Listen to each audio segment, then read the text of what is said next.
నమస్తే. Hindupuram MLA TDP నాయకులు Nandamuri Balakrishna sensational star. ఆయన స్క్రీన్ మీదే కాదు, అసెంబ్లీలో కూడా సెన్సేషన్ సృష్టించారు. ఏమని? మాజీ ముఖ్యమంత్రిని సైకో అని సంబోధించడం ద్వారా ఆ పక్కన వాడిన రెండు అక్షరాలు మనం వాడలేము, కొంచెం సభ్యత అడ్డొస్తుంది. ఆయన వాడేశారు. కానీ ఆశ్చర్యం ఏంటంటే స్పీకర్ స్థానంలో ఉన్న డిప్యూటీ స్పీకర్ నిలువరించలేదు. అదే సందర్భంలో సభలో ముఖ్యమంత్రి గారు ఉన్నారు, ఎవరు ఏం మాడాల. సరే, కాంటెక్స్ట్ ఏదో వచ్చింది, ఆయనకి ఎందుకు బాగా కోపం వచ్చేస్తుంది. ఎందుకు? అంతకుముందు మాట్లాడిన BJP MLA doctor Kamineni Srinivas ఏదో ఒక నెరేటివ్ బిల్డ్ చేసే ప్రయత్నం చేశారు. జగన్మోహన్ రెడ్డి ఎలా సినిమా వాళ్ళని అవమానించారని చెప్పే క్రమంలో బాలకృష్ణ గారికి సర్రన కోపం వచ్చింది. చిరంజీవి గట్టిగా అడిగితే జగన్మోహన్ రెడ్డి ఎవడు గట్టిగా అడిగిందని చెప్పేసి ఈయన లేచాడు. అంటే నేను ఇక్కడ ఉండగా నా ముందరే చిరంజీవి గారిని పొడేస్తారేంటి మీరు అన్నట్టు బహుశా ఆయన భావం అయి ఉండొచ్చు. దీని మీద సమగ్రంగా విశ్లేషించడానికి మనతో ఉన్నారు పొలిటికల్ అనలిస్ట్ నరేష్ ఇకుర్తి గారు. నమస్తే నరేష్ గారు. గుడ్ ఈవినింగ్ అండి వాసుదేవన్ గారు. Good evening. చూశారు కదా బాలకృష్ణ గారు సభలో మాట్లాడింది చాలా. కామినేని శ్రీనివాస్ గారు ఏదో ఒక నెరేటివ్ బిల్డ్ చేసే ప్రయత్నం చేస్తే అది కాస్త బూమరాంగ్ అయినట్టు అనిపించింది. ఏమంటారు మీరు? అంటే ఒక్కటి మనం ఆలోచించుకోవాలండి. ప్రజాస్వామ్యానికి దేవాలయాలుగా భావించే అసెంబ్లీలో ఈరోజు బాలకృష్ణ గారు మాట్లాడిన మాటలు అతని మానసిక స్థితిని తెలియజేస్తున్నాయి. అంటే అతను ఆ విధంగా మాట్లాడుతుంటే సభ అధ్యక్షత వహిస్తున్న డిప్యూటీ స్పీకర్ రఘురామకృష్ణరాజు గారు కానీ సీఎం గారు కానీ ఏమీ మాట్లాడకపోవటం శోచనీయం. ఇలాంటి అభ్యంతరకరమైన మాటలు ప్రజలు చూస్తున్నారనే ఎలాంటి బా ఎలాంటి అంటే అతను మాట్లాడే మాటల వలన తలదించుకోవాల్సిన మాటలు మాట్లాడుతున్నా కానీ సీఎం గారు కానీ లేకపోతే డిప్యూటీ స్పీకర్ గారు కానీ ఖండించకపోవటం శోచనీయం. ముఖ్యంగా తెలుసుకోవాల్సింది ఏంటంటే బాలకృష్ణ గారు ఈరోజు ఆ విధంగా మాట్లాడటం ఏమీ కొత్త కాదండి. చిరంజీవి గారిని దూషించారు, పవన్ కళ్యాణ్ గారిని దూషించారు, ప్రధాని గారిని కూడా దూషించారు. ఇంకా పవన్ కళ్యాణ్ గారికి వచ్చే జనాలు, ఏదో పబ్లిక్ మీటింగ్ వచ్చే జనాలు పబ్లిక్ స్పీచ్ లో చెప్పారు ఏమని, అలగా జనంతో పోల్చారు. అయినా కానీ పవన్ కళ్యాణ్ గారు అన్ని తుడిచేసుకొని వాళ్ళ తల్లిని దూషించారని చెప్పినా కూడా తెలుగుదేశం పార్టీకి సంపూర్ణ మద్దతు ప్రకటించారు. అతనికి జగన్మోహన్ రెడ్డి గారికి ఎక్కడ భేదాభిప్రాయాలు ఉన్నాయో తెలియదు కానీ జగన్మోహన్ రెడ్డి గారిని ప్రతి ఒక్క విషయంలోనూ అతను చేసే ప్రతి మంచిలోను కూడా విమర్శించారు. అయితే నరేష్ గారు, ఇప్పుడు బాలకృష్ణ ఇంకో గారు ఇంకో ఇక్కడ ఈ ఒకసారండి. ఇక్కడ ఈ కాంటెక్స్ట్ మీరే చెప్పి మాట్లాడదురు. ఈ కాంటెక్స్ట్ ఏంది? కామినేని శ్రీనివాస్ గారు లేవనెత్తిన అంశం ఏంటంటే సినిమా ఇండస్ట్రీని జగన్మోహన్ రెడ్డి గారు అవమానించిన విధానము అని. మనకి వినాయక చవితి కథ అప్పుడు సంకల్పం అయిపోయిన తర్వాత కథ చెప్తారు చూడండి. ఆ అవమానం జరిగిందంతా చెప్పుకుంటూ వచ్చారు. అసలు చెప్పుకుంటూ వచ్చి ఎవరిని చిరంజీవి అవమానించారో గారు వాళ్ళు గట్టిగా ఎవరు నిలదీశారు. చెప్పట్లా. ఒక విషయం అదే అండి చెప్పేది. ఇక్కడ. కామినేని శ్రీనివాస్ గారుకి ఆ విషయం తెలిసింది. బహుశా ఆయన ఉన్నారేమో ఆ టైంలో, తెలియదు. ఆయన చెప్తుంటే ఈయన కోపం ఎందుకు వచ్చింది? చిరంజీవి గారు వీళ్ళు డిమాండ్ చేయడం ఎవరు డిమాండ్ చేసిందని చెప్పేసి మధ్యలో చిరంజీవి గారి మీద కూడా కోపం ప్రదర్శించారు. మీరు గమనించి ఉంటారు ఆయన మాట్లాడింది. నేను నేను చూశానండి. అది యాక్చువల్గా కామినేని శ్రీనివాస్ గారు అంటే చట్ట సభలకు వెళ్ళే వాళ్ళు ఎంత సంపూర్ణ అంటే అనాలోచితంగా ఎటువంటి నాలెడ్జ్ లేకుండా వెళ్తున్నారు అనే దానికి ఇది ఒక నిదర్శనం అండి.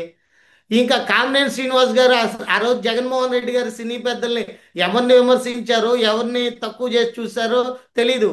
సినీ సమస్యల మీద చిరంజీవి గారు జగన్మోహన్ రెడ్డి గారిని కలిశారు. జగన్మోహన్ రెడ్డి గారు ఇనిషియేషన్తో చిరంజీవి గారు వచ్చారా, చిరంజీవి గారే ఇనిషియేషన్ తీసుకొని జగన్మోహన్ రెడ్డి గారి దగ్గరికి వెళ్ళారా? వాళ్ళిద్దరూ చెప్పాల్సిన అంశాలు రెండు. ఎక్కడ చిరంజీవి గారు ఇలాంటి విషయాల్లో బయట ఇప్పుడు కాదండి, గత 4 సంవత్సరాల నుంచి, గత 3-4 సంవత్సరాల నుంచి ఎప్పుడైతే చిరంజీవి గారు వెళ్ళి కలిశారో, కలిసిన తర్వాత మనం చూసింది అయితే చిరంజీవి గారిని చాలా పాజిటివ్గా రిసీవ్ చేసుకున్నారు.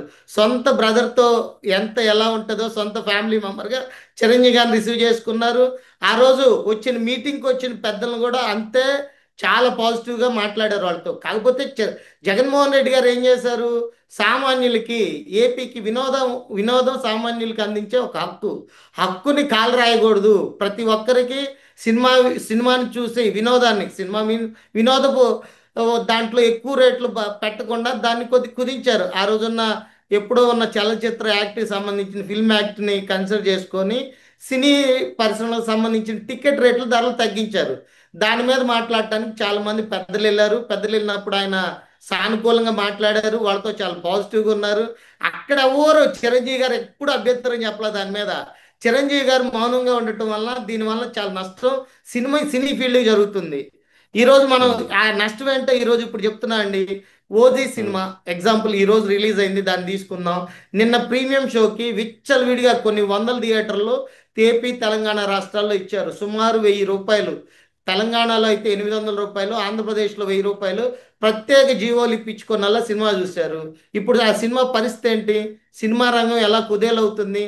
సినిమా రంగంలో ప్రతి ఒక్కరికి చిన్న సినిమా పెద్ద సినిమాలు లేకుండా మంచి డైరెక్టరు మంచిగా సినిమా తీస్తే అందరూ యాక్సెప్ట్ చేయాలి, ఆ విధంగా సినిమానికి వెళ్ళాలి అనే ఉద్దేశంతో పాజిటివ్ వేతో జగన్మోహన్ రెడ్డి గారు ప్రజల ప్రజల కోసం చిన్న చిన్న మధ్యతరగతి వాళ్ళ చిన్న చిన్న వాళ్ళకి కూడా సినిమా చూసే హక్కు కల్పించాలి, వాళ్ళ హక్కును కాలరాయకూడదనే ఉద్దేశంతో ఆ రోజు కొన్ని సినిమాకి సంబంధించిన రేట్స్ పెట్టారు. అది బేస్ చేసుకొని పవన్ కళ్యాణ్ గారు ప్రతి ఒక్క మీటింగ్లోనూ మా అన్నయ్యని అవమానించారని చెబుతాడు, కానీ ఆ అన్నయ్య ఏ రోజు చెప్పలే బయటకు వచ్చి నన్ను జగన్మోహన్ రెడ్డి గారు అవమానించారు అని ఏ రోజు చిరంజీవి గారు చెప్పలేదు. మనం కూడా చూసాం, చిరంజీవి గారికి శాల్వా కప్పి అన్ని విధాలుగా వచ్చి చాలా పర్ఫెక్ట్గా చిరంజీవి గారిని తీసుకొని వెళ్ళారు.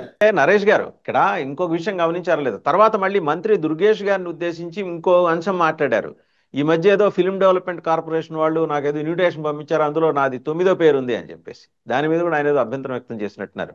అంటే ఒకే టికెట్ మీద అంటే రెండు సీఎం సినిమాలు లాగా బామ్మర్ది ఒకేసారి. ఆయన చాలా చులకనగా చూస్తున్నారని అతను ఇన్సెక్యూర్డ్ గా ఉమ్, ఫీల్ అయిపోయినట్టున్నారండి. దాన్ని ఉక్రోషాన్ని కూడా సభలో ప్రవర్తించినట్టు ఈ ఈ రోజు నేను చూసిన దాన్ని బట్టి బాలకృష్ణ గారి మానసిక స్థితి తెలియజేస్తుంది. బాలకృష్ణ గారు పబ్లిక్ డొమైన్లో కానీ ప్రజల విషయంలో ప్రజలు మీరు ఇంటర్నల్గా మీ ఇంట్లో ఎన్నైనా మాట్లాడుకోండి, మీ సినిమా ఆడియో ఫంక్షన్స్ వీటిలో మీ ఇష్టం వచ్చినట్టు మాట్లాడుకోవచ్చు, అది మీ ఇష్టం వ్యక్తిగతం. ప్లస్ పబ్లిక్గా ఉన్నప్పుడు చాలా మంచిగా అంటే ప్రజలకి అంటే ఎవరు బాలకృష్ణ గారు ఎమ్మెల్యేగా అంటే ఒక్క హిందూపురం ప్రజలకు మాత్రమే కాదు, ఏపీ రాష్ట్ర ప్రజలకు మొత్తానికి ఒక రిప్రజెంటేటివ్. ఆయన నుంచి మనం ఏదో ఒక మంచిని నేర్చుకోవాలి. నాయకుడు అంటే ఎలా ఉండాలి, నాయకుడు అంటే ఏంటి, మనకి నాయకత్వం వహించేవాళ్ళు, మన నాయకత్వం వహించే వాళ్ళ బుద్ధి ఆ విధంగా ఉంటే ప్రజలు ఎలా ఉంటారు? ఎగ్జాంపుల్ చూద్దామండి. నిన్న నిజంగా చెప్తున్నా, ఇది పవన్ కళ్యాణ్ గారు కానీ బాలకృష్ణ గారు కానీ ఎనీ సినీ వ్యక్తులు కన్సిడర్ చేయాల్సిన అవసరం ఉంది. ఎందుకోసం అంటే సినిమా ప్రభావం పిల్లల మీద కానీ ప్రజల మీద కానీ చాలా ఎఫెక్ట్ చూపించింది. మనం మాట్లాడే మాటలే అవి రిఫ్లెక్ట్ అవుతూ ఉంటాయి. ఎగ్జాంపుల్ నిన్న ఓజీ సినిమా ఆడియో ఫంక్షన్లో వాళ్ళ వాళ్ళ ప్రేక్షకులు కానీ వాళ్ళ అభిమానులు కానీ ఉత్సాహపరచడం కోసం పవన్ కళ్యాణ్ గారు కత్తి పట్టుకొని ఆడియో స్టేజ్ మీద తిరిగారండి. వాళ్ళ అభిమానులు ఏం చేస్తున్నారు, రోడ్ల మీద కూడా కత్తులు పట్టుకొని వచ్చి వాళ్ళ హావభావాలను ప్రకటిస్తూ ఉన్నారు. అంటే మనం చేసే ప్రతి పని మన అభిమాని కానీ మన చిన్నపిల్లలు చదువుకునే విద్యార్థులు ఎలా ఉంటుంది, సినిమా ఫీల్డ్కి బాగా అట్రాక్ట్ అవుతూ ఉంటారు. ఇప్పుడు పర్టికులర్గా ఆంధ్రప్రదేశ్ తెలంగాణలోని ఇది ఆంధ్రప్రదేశ్లో ఇంకా ఎక్కువ ఉంది అది ఆ జాడ్యం. రైట్. నేను రైట్, చూస్తున్నాను కమింగ్ బస్సులు back to the subject sir. Cine హీరోల అదే అదే. ఆడియో ఫంక్షన్లకి ట్రాఫిక్ జామ్ చేసి ప్రజల్ని అదే. ఇబ్బంది పెట్టడం ఇలాంటి చర్యలు తీసుకోకూడదు. మనం ఉందేంటి, మన బాధ్యత ఏంటి, ప్రజలకి ఒక మంచి ఉద్దేశాన్ని మంచి పనులు చేయటం, ఈ విధంగా ఉండే ఒక నాయకుడిగా ఒక మార్గదర్శకంగా ఉండాలి. నాయకుడు అంటే అది అర్థం. అవి మొత్తం రైట్. పోతున్నాయి, మీ పర్సనల్ ఎజెండాలు పిక్చర్లోకి వస్తున్నాయి. మీరు ఏం చేయాలనుకుంటున్నాయి అన్ని ఎమ్మెల్యేలుగా ప్రజాప్రతినిధులుగా అసెంబ్లీలో మీ హావభావాల్ని లేకపోతే మీ పవర్ యూజ్ చేసి ప్రజల మీద రుద్దుతా ఉన్నారు, ప్రజలు రైట్, ఇబ్బంది కమింగ్ బ్యాక్ టు ద పెడుతున్నారు. ఇది కరెక్ట్ సబ్జెక్ట్ సార్. కాదనేది నా ఇప్పుడు అభిప్రాయం. ఈ రోజు సభలో బయట ఎక్కడైనా మాట్లాడినా రాజకీయ పార్టీల సభల్లో మాట్లాడుతుంటారు, ఆవేశకావేశాలు, నిందలు, పరస్పర నిందలు, ఆరోపణలు ప్రత్యారోపణలు ఇవన్నీ. కానీ సభ చట్టసభ, అది శాసనసభ. గౌరవ శాసనసభాపతి స్థానంలో గౌరవ డిప్యూటీ స్పీకర్ ఉన్నారు, గౌరవ ముఖ్యమంత్రి కూడా అక్కడే ఉన్నారు. సైకోగాడు అని సంబోధించడాన్ని ఎవరు ఆక్షేపించలేదు. మీరు గమనించే ఉంటారు, అదా మొత్తం అసలు విజువల్ అది మీరు లైవ్ లో ఒకటి ఉంది అది. గమనించారు, ఆక్షేపించడానికి స్వయాన సీఎం చంద్రబాబు నాయుడు గారు అపోజిషన్గా ఉండి జగన్మోహన్ రెడ్డిని సైకో అని ఎన్నిసార్లు ప్రబోధించారు, లోకేష్ గారు ఎన్నిసార్లు అన్నారు, మీరు సార్ సభలో ఒకసారి ఎప్పుడు అనలేదు సార్ వాళ్ళు. చూడొచ్చు. అంటే వాళ్ళ సభలో వాళ్ళు దగ్గర సభలో మాట్లాడాల వాళ్ళు ఎప్పుడు కూడా సభలో సభలో మాట్లాడాల, ఇది మాట్లాడాల. సభలో పబ్లిక్ మీటింగ్ అండి, పబ్లిక్ మీటింగ్ లో మాట్లాడారు, కూడా పబ్లిక్ వాళ్ళు మాట్లాడారు. మాట్లాడే మాటలు జగన్మోహన్ రెడ్డి గారు తప్పు చేశారా, ప్రజలు ఈ విషయంలో తప్పు చేశాడని ఒక గణాంకాలతో ప్రజలకు వివరించి ప్రజలను ఓట్లు అడుక్కోవాలి ప్రజల దగ్గర. అది తీసుకోకుండా ఆ సైకోగాడు అంటే సభని సీఎం గారు నడిపిస్తా ఉన్నారు. ఆ సీఎం గారు కూడా సభకు సంబంధించిన నాయకుడు, అధికార పక్ష నాయకుడు. సీఎం గారు ఎలా ఉన్నారో వాళ్ళ ఎమ్మెల్యేలు కూడా వాళ్ళ వాళ్ళ స్థితి మనం చూస్తూ ఉన్నాం. నిన్నటికి నిన్న హోమ్ మినిస్టర్ గారు కూడా ఏమని, దమ్ము ధైర్యం ఏంటండి, మీరు ఒక బాధ్యతాయుతమైన మంత్రిగా ఉన్నారు, మీరు తెలియజేయాల్సింది ఏంది, వాళ్ళు వైఎస్ఆర్ కాంగ్రెస్ పార్టీ వాళ్ళు అధికారంలో ఉన్నప్పుడు వాళ్ళు ఏం తప్పులు చేశారో ఆ తప్పులు నేలెత్తి చూపించి ఆ తప్పులు మేము చేయట్లేదు, ఈ విధంగా ప్రజలకు రైట్ వేలో ప్రజలను తీసుకొని వెళ్తున్నాం, మేము ప్రజల కోసం పనిచేస్తున్నాం, మాది ప్రజాప్రభుత్వం అని చెప్పాల్సింది పోయి వ్యక్తిగత దూషణలు. ఈ రోజు కూడా మనం చూసాం మండలిలో, శాసన మండలిలో ఆ, వాళ్ళు వీళ్ళు ఏదో పులివెందుల ఎమ్మెల్యే అన్నారని చెప్పేసి ఆ రోజు, అంటే ఇంతకు ముందు అపోజిషన్ వైఎస్ఆర్ కాంగ్రెస్ పార్టీ అధికారంలో ఉన్నప్పుడు చంద్రబాబు నాయుడు గారు ఎమ్మెల్యేనే కదా, కుప్పం ఎమ్మెల్యే కదా, బొత్స సత్యనారాయణ గారు కుప్పం ఎమ్మెల్యే, ఆనాడు కుప్పం ఎమ్మెల్యేగా ఉన్న చంద్రబాబు నాయుడు గారు అని చేస్తే వాళ్ళు అబ్జెక్షన్ పెట్టారు. అంటే అధికారంలో ఉన్నాం, మేము ఏదైనా చేయొచ్చు, మేము ఏం చేసినా చెల్లుబాటు అదే అనే ధోరణిని పక్కకు పెడితే మంచిది. అది మీకు శ్రేయస్కరం. ప్రజలు ప్రతి 5 సంవత్సరాలకు ఒకసారి ఎలక్షన్స్ జరుగుతాయండి, ప్రతి ఒక్కటి గమనిస్తూ ఉంటారు, మీరు చేసే ప్రతి ఒక్కటి, మీరు అధికారంలో ఉన్నారు కాబట్టి వాళ్ళు వాయిస్ రైజ్ చేయలేకపోవచ్చు ఒక భయంతో, దాన్ని ఓటు ద్వారా తెలియజేస్తారనేది ప్రతిసారి ప్రూవ్ అవుతున్న అంశమే. రైట్. ఎందుకోసం అంటే థ్యాంక్ యూ. 14 నుంచి 19 వరకు చూసి జగన్మోహన్ రెడ్డి గారికి అధికారం ఇచ్చారు. జగన్మోహన్ రెడ్డి గారి పరిపాలన చూసిన తర్వాత అది పవన్ కళ్యాణ్ గారు ఏడవచ్చు, ఇంకోటి అవ్వచ్చు, వాట్ ఎవర్ ఇట్ ఈస్, మీరు అంతకంటే బెటర్గా ఉంటారు అని మీకు మీకు అధికారం ఇస్తే ఏ కాటికి ఆ ప్రభుత్వం పాత ప్రభుత్వం సంవత్సరంన్నర అయిపోయింది మీరు అధికారంలోకి వచ్చి వాళ్ళ మీద నిందలేయటం తప్పితే వాళ్ళు తప్పు చేశారనే కదా మీకు అధికారం ఇచ్చింది. మీరు అవును. ఆ తప్పు అప్పుల్ని ఏమి సరి చేస్తున్నారు? అంతకంటే ఎక్కువ చేస్తా ఉన్నారు మీరు, అంతకంటే ఎక్కువ అప్పులు చేస్తా ఉన్నారు. అంతకంటే ఎక్కువగా రైట్. మీరు ఇంతకుముందు జగన్మోహన్ రెడ్డి గారు చాలా మంది అడ్వైజర్స్ సరే. పెట్టుకుంటే ఇంతమంది అడ్వైజర్స్ చేసి రాష్ట్ర ఖజానాన్ని వాళ్ళకి అన్యాయులకి ఆ, ఇచ్చేస్తున్నారు, లూటీ చేసి వాళ్ళ అంచులకు ఇచ్చేస్తున్నారని చెప్తున్నారు. మీరు ఈ రోజు ఏం చేస్తా ఉన్నారు? ఎన్ని కార్పొరేషన్లు, వాళ్ళు ఎవరు ఎందుకోసం ఏమో తెలియకుండా ప్రత్యేక జీవోలు ఎక్కడికక్కడ, అంటే ప్రజాస్వామ్యంలో ప్రశ్నించే వాళ్ళు లేరు, నేనేం చెప్పినా చెల్లిద్దనే ధైర్యంతోనే చంద్రబాబు నాయుడు గారు ప్రవర్తిస్తూ ఉన్నారు. ఇంకొకటి, పిపిపి ద్వారా ప్రజా వైద్యశాల ప్రజలకు సంబంధించిన ప్రభుత్వ మెడికల్ కాలేజెస్ని ప్రైవేట్ వాళ్ళకి కట్టబెడతా, ఇది ప్రైవేట్ వాళ్ళకి కట్టబెడుతున్నట్టు కాదు, పేద ప్రజలకి దగ్గరలోనే వైద్యం అందుబాటులో తీసుకోవడం కోసం ప్రైవేట్ చేతిలో మన ప్రభుత్వ వైద్యశాలను పెడతా అంటున్నారు. ఎంత ఆశ్చర్యంగా, ఒక సీఎంగా ఉన్న వ్యక్తి ఈ విధంగా ఒక బాధ్యతాయుతంగా మాట్లాడటం కరెక్ట్ రైట్. అండి? ఫైనల్ ప్రజలు గా ఒక అంటే విషయం ప్రజలు చెప్పండి నరేష్ గారు. పట్టణాలు అనే దీని భావంలో దీని వీరందరూ మీద ఉన్నారు. దీని మీద పాలక కూటమి సభ్యులు రేపేమన్నా వారు కానీ స్పీకరు, గౌరవ స్పీకర్ స్థానంలో కూర్చున్న డిప్యూటీ స్పీకర్ కానీ, లేకపోతే గౌరవ స్పీకర్ కానీ, గౌరవ ముఖ్యమంత్రి గారు కానీ దీని మీద ఏమన్నా రేపు స్పందించే అవకాశం ఉందా? ఫైనల్ గా చెప్పండి.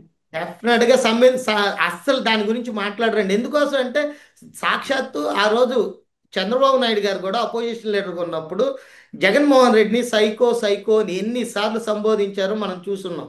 వాళ్ళకి ఇలా ఉంటుందని ఎలా అనుకుంటాం? ఇంకొకటి, స్పీకర్ గారు కూడా ఈరోజు జగన్మోహన్ రెడ్డి గారు నాకు ప్రతిపక్ష హోదా ఇస్తే నేను ప్రజల సమస్యల గురించి మాట్లాడటానికి నాకు ఛాన్స్ ఉంటుంది, లేకపోతే మాకున్న 11 మంది ఎమ్మెల్యేల దృష్ట్యా నాకు తక్కువసేపు మైక్ వచ్చింది, ప్లస్ మైక్ వచ్చినా కానీ నేను మాట్లాడే ఛాన్స్ ఇవ్వలేరు, కట్ చేస్తారు, అపోజిషన్ లీడర్గా ఉంటే నాకు కొద్దిగా ఎక్కువ సమయం కేటాయిస్తారు, ప్రజల సమస్యల గురించి మాట్లాడే ఛాన్స్ ఉంటుందంటే, అంటే బాధ్యతాయుతమైన పదవిలో ఉన్న స్పీకర్ గారు ఈరోజు జగన్మోహన్ రెడ్డి గారి గురించి చెప్తుంది ఏంటో మీరు విన్నారు. అంటే అతను ఒక బాధ్యత స్పీకర్గా మాట్లాడలేదు ఎక్కడ. అతను జగన్మోహన్ రెడ్డి గారు ఆ రోజు ఆ తప్పులు చేశారు, ఈ తప్పులు చేశారు, అందుకే అక్కడ కూర్చోబెట్టారు, దేవుడు అందుకే మిమ్మల్ని ఇలా కూర్చోబెట్టారు, దేవుడు ఇస్తే నేనేం చేస్తా. స్పీకర్ స్థానంలో మీకు ఆ రైట్ ఉంది, మీకు హక్కు కల్పించింది రాజ్యాంగం. ప్రతిపక్ష నేత ప్రజల వాయిస్ వినిపిస్తారు, ప్రతిపక్ష నేతగా అతని అవకాశం కల్పిద్దాం సదుద్దేశం ఎక్కడా లేదు. నాకు కోర్టు నోటీసులు పంపించారు, ఐ డోంట్ కేర్, నన్ను ఎవ్వరు ఏమీ చేయలేరు, కోర్టులు నన్ను కంట్రోల్ చేయలేవు అనే ఉద్దేశంలో ఆయన ఉన్నారు. ఆయన మాటలను బట్టి అర్థమవుతుంది. దీన్ని ఖండించే రైట్. వాళ్ళు అయితే డెఫినెట్ గా అక్కడే ఖండించేవాళ్ళు. రైట్. సభలో రికార్డ్స్ నుంచి అలాంటి ఓట్స్ తొలగించాలి అనే ఒక బాధ్యత. ఆయన నాట్ ఓన్లీ ఎమ్మెల్యే, ఆ ఎక్స్సీఎం, ఆయన ఆంధ్ర రాష్ట్రానికి ఎక్స్సీఎంగా ఉన్న వ్యక్తి, నాయకుడు, ఒక ఎమ్మెల్యే, ఒక బాధ్యతాయుతమైన పదవిలో ఉన్నారు. అతను గౌరవం ఇవ్వాల్సిన ఆవశ్యకత మనందరికీ ఉంది. ఇప్పుడు మనం చంద్రబాబు నాయుడు గారని మనం ఎందుకు అంటున్నాం? ఒక గౌరవం. ఆయన సీఎంగా ఉన్నారు, ప్రజలకు సంబంధించిన ఆంధ్ర రాష్ట్ర ప్రజలు రిప్రజెంటేటివ్గా ఉన్నారు, ఆయన గౌరవించాల్సిన బాధ్యత మన మీద ఉంది. కాబట్టి మనం రైట్. ఏకవచనంతో ఎక్కడ పిలవకుండా పిలవకూడదు. గౌరవంగా చంద్రబాబు నాయుడు గారిని పిలుస్తున్నాం. అలానేగా రైట్. లోకేష్ గారు కానీ, పవన్ కళ్యాణ్ గారు కానీ, ప్రతి ఒక్కరి మీరు లెట్ సి ఆలోచించుకోవాల్సిన అవసరం ఉంది. ఇట్లాంటి చేష్టల వలన లెట్ సి ప్రజల్లో నరేష్ గారు. చులకన భావం ఏర్పడింది, ప్రజలు మిమ్మల్ని రైట్. అసహించుకుంటున్నారనే విషయాన్ని మీరు తెలుసుకోవాల్సిన అవసరం ఉంది. Right. Thank you Naresh garu. Thank you very much. చూసాం కదా నరేష్ గారు చెప్పారంటే సభలో ఈ దురదృష్టకర పరిణామం చోటు చేసుకోవటం అనేది కొంచెం ఇబ్బందికరమైన వ్యవహారమే. చట్టసభలను నిర్వహించే తీరులో ఇటువంటి అవాంఛనీయ సంఘటనలు చోటు చేసుకోకుండా సభాపతి అలాగే సభా నాయకుడు కూడా జోక్యం చేసుకుని ఒక మంచి సంప్రదాయం నెలకొల్పాలని చెప్పేసి ఆయన సూచిస్తున్నారు. Thank you very much Naresh garu. Thank you అండి.